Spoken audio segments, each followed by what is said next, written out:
नमस्कार दोस्तों, मैं doctor N K Agrawal, director professor UCM and GTB hospital बोल रहा हूँ। आज मैं आप सबको बताना चाहता हूँ, कई बार ऐसा देखा गया है, अगर किसी को ब्लंट फोर्स यानी कि ऐसी हथियार जिसके कोई एजेस नहीं है, जो ब्लंट है, मान लीजिए घर में बेलन, गेंद या कहीं गिरने से उसको चोट लगती है तो उसके बाद में मृत्यु हो जाती है। लेकिन जब उसका बाह्य एग्जामिन किया जाता है तो उसके शरीर पर कोई भी चोट नहीं होती।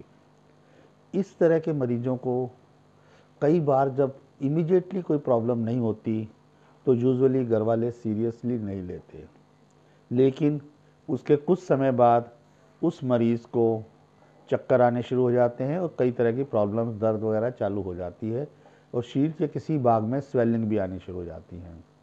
ऐसा हमने नोट किया है कि इस तरह के मरीजों को जब प्रॉपरली एग्जामिन किया जाता है तो उनके शरीर में कई तरह की इंटरनल हेमरेजेस, आंतरिक चोटें मिलती हैं, जिसके कारण खून का स्राव होता है।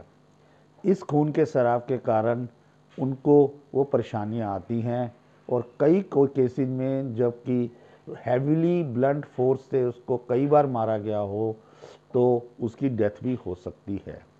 ऐसे मरीजों को इमीडिएटली हॉस्पिटल में ले जाके उसके इंटरनल एग्जामिनेशन को प्रॉपरली करवाना चाहिए, जिससे कि हम उसके जिस अंग में उसको चोट लगी है उसको प्रॉपरली हम पता कर सकें और उसका प्रॉपर ट्रीटमेंट हो सके।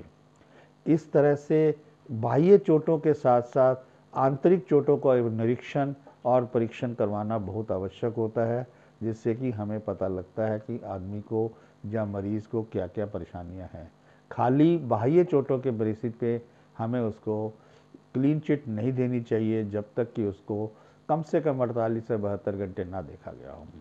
ऐसा भी कई बार देखा गया है कि कई बार बंदे की चोट के बाद, सिर की चोट के बाद आँखों की सूजन आ जाती है, जिसको हम ब्लैक आई कहते हैं।